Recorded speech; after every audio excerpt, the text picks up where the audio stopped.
This $20 went to the Prayers for Maria Foundation. Their mission is to fund research on pediatric brain tumors, also known as gliomas. Most of the research being done on brain tumors is for the kinds that afflict adults. There is little being done to find the causes and a cure for pediatric brain tumors. For me, this is a personal story, as you are about to find out. I first learned of Tyler Hibbinger in 2005 when I moved into the apartment above his Aunt Kristen. We became friends immediately, and I soon learned the tragic story of her young nephew. Tyler was born in September of 2001. When he was 3, he began having some minor problems: itchy eyes, headaches, and irritability. Soon his family began to notice that his mouth was drooping, and that his left eye also began to droop. At first, the doctors diagnosed him with Bell's palsy, but his family pushed for a CAT scan. In 2005, the Hibbingers found out that little Tyler had a tumor on his brainstem. The prognosis was devastating.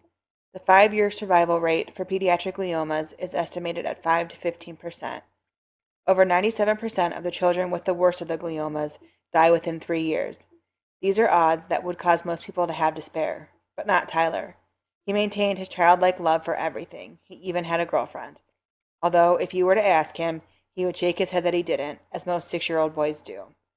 He went through multiple surgeries to remove the tumor, but he always relapsed. He went through rounds of radiation, but they seemed to do more harm than good.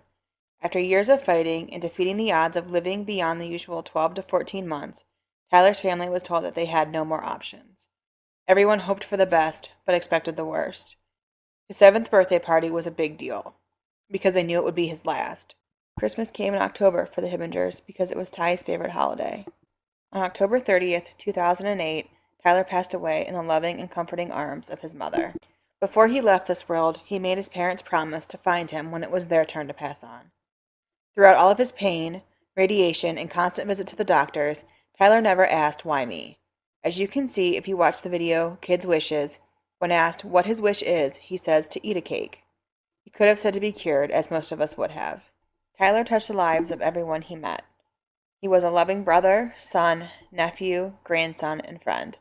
He is missed by everyone that had the honor of meeting him.